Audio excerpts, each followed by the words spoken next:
بسم اللہ الرحمن الرحیم۔ السلام علیکم، میں ہوں نادیہ فاروق۔ پیاری بہنوں، اس ویڈیو میں آج میں آپ کو بتاؤں گی حضرت محمد صلی اللہ علیہ وسلم کی ولادت کے بارے میں، اور وہ وعدہ کی گئی مقدس روح جو کائنات کے شروعات سے ہے، اب ایک جسم میں ہے اور ہمارے بیچ آ چکی ہے۔ پیدائش کی خبر چاروں طرف ہے اور اس بچے کی تلاش جاری رہے گی۔ وہ داؤد کے تخت پر بیٹھ کر ہم پر حکومت کرے گا، یہی پروردگار کی مرضی ہے۔ وہ آ گیا۔ محمد، اس نام کا مطلب ہے تعریف کے قابل۔ محمد، محبت اور دوستی، عبادت۔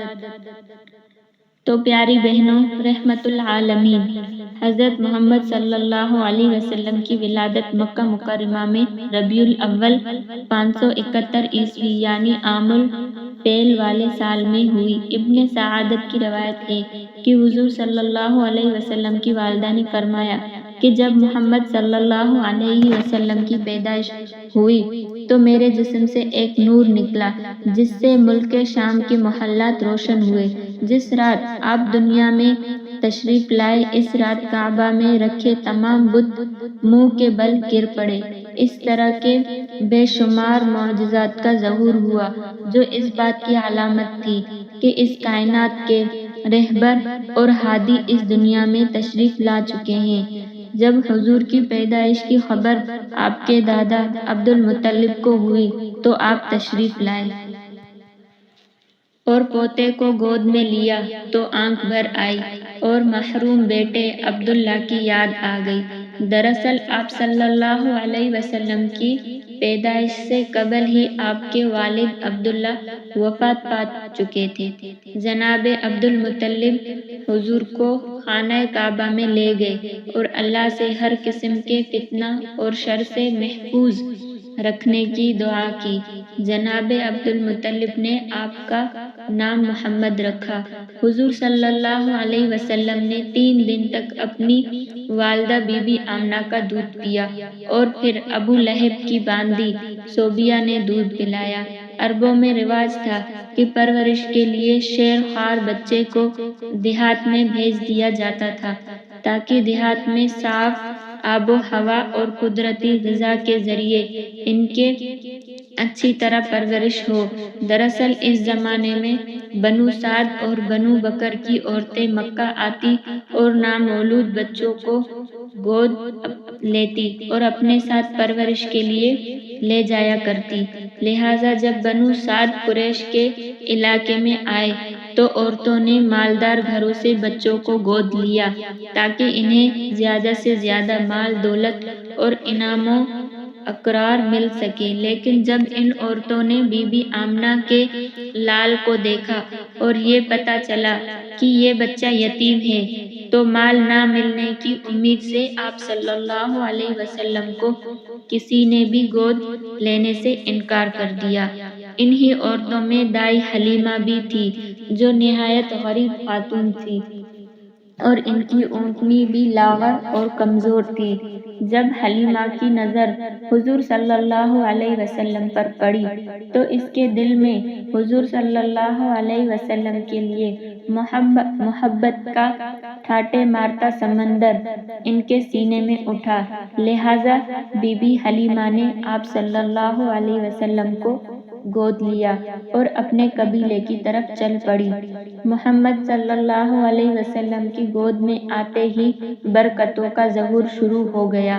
بی بی حلیمہ کی اونٹنی جو نہایت کمزور تھی، اس کے تھن دودھ سے بھر گئے۔ جب قافلہ کچھ دور پہنچا تو اونٹنی خوشی خوشی قافلے سے آگے آگے چلی جا رہی تھی۔ اس پر قافلے والوں نے پوچھا، اے حلیمہ، کیا یہ تیری اونٹنی ہے یا کوئی اور ہے؟ حلیمہ سعدیہ کے شوہر حارث نے بھی یہ سب محسوس کر کے اپنی زوجہ سے کہنے لگے، یہ تو بہت برکت والا بچہ ہے۔ حلیمہ سعدیہ نے کہا، واقعی مجھے بھی یہی امید ہے کہ یہ نہایت ہی برکت والا بچہ ہے اور خدا کی رحمت بن کر ہم کو ملا ہے۔ جب بی بی حلیمہ قافلے کے ساتھ اپنے گاؤں پہنچی تو وہاں سخت قحط پڑا ہوا تھا۔ تمام جانور کے تھن میں دودھ سوکھ چکے تھے لیکن حضور صلی اللہ علیہ وسلم کو لے کر جب بی بی حلیمہ اپنے گھر پہنچی تو بکریوں کے تھن دودھ سے بھر گئے۔ بی بی حلیمہ خود فرماتی ہے کہ اب روزانہ میری بکریاں چراگاہ سے واپس آتی تو ان کے تھن دودھ سے بھرے ہوتے، جبکہ ہر طرف سوکھا پڑا تھا اور لوگوں کو اپنے جانوروں سے ایک قطرہ دودھ کا نہیں ملتا تھا۔ لہٰذا میرے قبیلے والوں نے اپنے چرواہوں سے کہا کہ تم لوگ بھی اپنے جانوروں کو اسی جگہ چراؤ جہاں حلیمہ کی بکریاں چرتی ہیں، مگر یہاں چراگاہ یہ جنگل کا کوئی دخل نہیں تھا۔ یہ تو رحمت العالمین محمد صلی اللہ علیہ وسلم کی برکت کا فیض تھا، جس کو میں اور میرے شوہر کے سوا میری قوم کا کوئی شخص نہیں سمجھ سکتا تھا۔ حضور صلی اللہ علیہ وسلم کے آنے کے بعد سے اللہ کی طرف سے بی بی حلیمہ مسلسل اضافے اور خیر و برکت کا مشاہدہ کرتی۔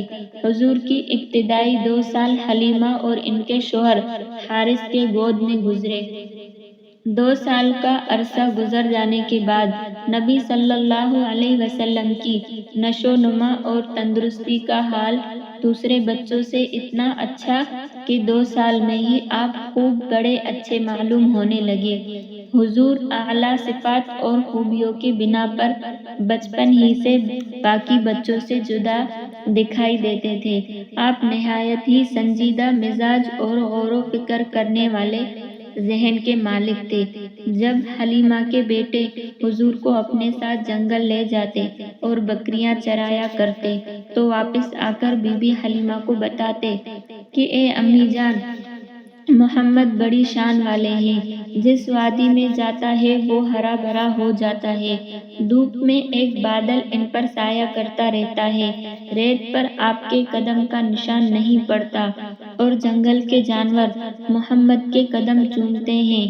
ایک روز آپ صلی اللہ علیہ وسلم کے دودھ شریک بھائی دوڑتے ہوئے حلیمہ کے پاس آئے اور بتایا 2 آدمیوں نے محمد کا پیٹ چاک کر دیا ہے۔ بی بی حلیمہ کے حواس باختہ ہو گئے اور وہ اپنے شوہر کے ساتھ دوڑتی ہوئی وہاں پہنچی تو دیکھا کہ حضور صلی اللہ علیہ وسلم صحیح سلامت کھڑے تھے۔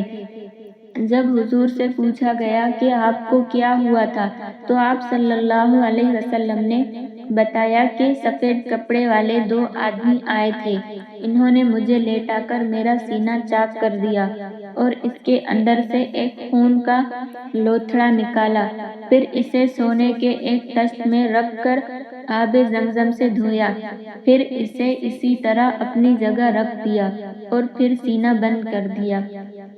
یہ سن کر بی بی حلیمہ بہت گھبرا گئی اور حضور کو واپس مکہ لے جانے کا ارادہ کیا۔ لہٰذا جب نبی صلی اللہ علیہ وسلم کی عمر مبارک 4 یا 5 برس ہوئے تو بی بی حلیمہ آپ کو مکہ واپس لے آئی اور آپ کی والدہ بی بی آمنہ کے سپرد کر دیا۔ یہاں حضرت ایمن جو آپ کے والد ماجد کی باندی تھی، حضور کی پرورش اور خدمات گزار میں مشغول رہنے لگی۔ ایمن ہی حضور کو کھانا کھلاتی، کپڑے پہناتی، کپڑے دھوتی اور تمام ضروریات کا خیال رکھا کرتی تھی۔ رسول اللہ صلی اللہ علیہ وسلم ایمن کی محبتوں اور خدمات کو ہمیشہ یاد کیا کرتے تھے اور فرمایا کرتے تھے کہ ایمن ماں کے بعد میری ماں ہے۔ ابھی حضور کو اپنے والد کے سائے سے محرومی کا شعور بھی نہ تھا کہ آپ کی والدہ بی بی آمنہ بھی وفات پا گئی۔ لہٰذا اب آپ کی پرورش کی ذمہ داری آپ کے دادا جناب عبد المطلب نے لے لی۔ جناب عبد المطلب کو اپنے پوتے سے نہایت محبت اور الفت تھی۔ عبد المطلب اکثر آپ کو اپنی گود میں بٹھاتے اور فرماتے، اس بچے کا مقام بلند ہے، یہ سید و سالار ہوگا۔ پھر آپ صلی اللہ علیہ وسلم کو آغوش میں لے کر اپنے پاس بٹھاتے اور محبت سے آپ کو چومتے۔ جب حضور کی عمر مبارک 8 برس کی تھی تو ایک دن آپ نے دادا کی چارپائی کے پاس بیٹھ کر زاروں قطار رونے لگے، کیونکہ اس یتیم پوتے کے سرپرست اور واحد سہارا عبد المطلب کی بھی وفات ہو گئی۔ جناب عبد المطلب نے موت کے وقت اپنے اس 8 سالہ یتیم پوتے کو اپنے بیٹے ابو طالب کے حوالے کر گئے۔ اللہ تعالیٰ کی طرف سے رسول اللہ صلی اللہ علیہ وسلم کو یتیم رکھنے کی بہت ساری حکمتیں تھیں۔ مثلاً یتیمی میں انسان خود کو بالکل اکیلا محسوس کرتا ہے، لہٰذا اس اکیلے پن کی وجہ سے حضور صلی اللہ علیہ وسلم نے اللہ تعالیٰ سے تعلق جوڑا۔ ایک یتیم کی زندگی تنگی اور پریشانیوں سے بھری ہوتی ہے، لہٰذا ایک یتیم شخص تمام تر مشکلات سے گزرتا ہے اور اس کے اندر احساس ذمہ داری اور مختلف صلاحیتیں پیدا ہوتی ہیں۔ ان مشکلات اور تکلیفوں کی وجہ سے ہی یتیم شخص دوسرے کے مقابلے میں زیادہ حساس اور رحم دل ہو جاتا ہے، لہٰذا محمد صلی اللہ علیہ وسلم کو یتیم رکھ کر اللہ تعالیٰ نے آپ کے اندر اس طرح کے بے شمار خصوصیات اور کمالات پیدا کر دیے۔ بہرحال اب ابو طالب کی سرپرستی میں حضور کی زندگی کا اب نیا دور شروع ہوا۔ 8 سال کی عمر میں جب بچے دنیا کی اونچ نیچ سے بے خبر کھیل کود میں مگن ہوتے ہیں، حضور صلی اللہ علیہ وسلم دن بھر بکریوں کی رکھوالی کرتے، جنگل میں انہیں چرانے لے جاتے، دوپہر کے کھانے میں بے کھا کر پیٹ بھرتے اور گھر کے چھوٹے بڑے کام کاج کر کے اپنے چچا ابو طالب کا ہاتھ بٹاتے۔ اگرچہ جناب ابو طالب نے کبھی بھتیجے اور اپنے بچوں کے درمیان فرق نہ کیا اور دونوں میاں بیوی نے حقیقی بیٹے کی طرح حضور صلی اللہ علیہ وسلم کی پرورش کی۔ حضور 8-9 سال کی عمر میں ہر صبح شہر سے باہر نکل جاتے اور شام تک اکیلے صحرا میں رہتے، اکثر اوقات کھلے آسمان اور بادلوں پر نظر جمائے رکھتے اور سورج ڈھلنے سے پہلے مویشیوں کو لے کر واپس آبادی میں لوٹ آتے۔ جناب ابو طالب ایک تاجر تھا، لہٰذا محمد صلی اللہ علیہ وسلم کی عمر مبارک جب 12 سال کی تھی تو آپ انہیں تجارت کے سلسلے میں اپنے ساتھ ملک شام لے گئے۔ شام کے شہر بصرہ کے نزدیک ان کا قافلہ ٹھہرا۔ روایت ہے کہ جس جگہ ان کے کاروان نے پڑاؤ ڈالا وہاں بحیرہ نامی ایک راہب رہتا تھا۔ بحیرہ نے دیکھا جس درخت کے نیچے قافلہ ٹھہرا ہے اس کی ٹہنیاں خود بہ خود جھک گئی ہیں۔ اس نے دیکھا کہ ایک 12 سال کا لڑکا قافلہ میں شامل ہے جس پر بادل کا ایک ٹکڑا سایہ کیے ہوئے ہے۔ بحیرہ ایک عالم دانشور راہب تھا، وہ سمجھ گیا یہ وہی موعود ہے جس کی بشارت ہماری کتابوں میں موجود ہے۔ وہ جناب ابو طالب سے ملا اور ان کو نصیحت کی کہ اپنے بھتیجے کی پوری نگرانی کرے، یہ وہی بچہ ہے جس کا ذکر آسمانی کتابوں میں ہے۔ بحیرہ نے ابو طالب سے کہا انہیں یہاں سے واپس مکہ بھیج دو اور شام نہ لے جاؤ کیونکہ انہیں یہودیوں سے خطرہ ہے۔ لہٰذا جناب ابو طالب نے چند غلاموں سمیت حضور صلی اللہ علیہ وسلم کو مکہ واپس بھیج دیا۔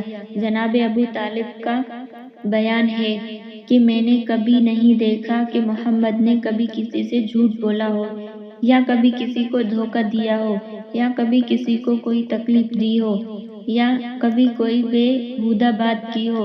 حضور ہمیشہ خوش اخلاق، نرم گفتگو، بلند کردار اور اعلیٰ درجے کے پارسا اور پرہیزگار رہے۔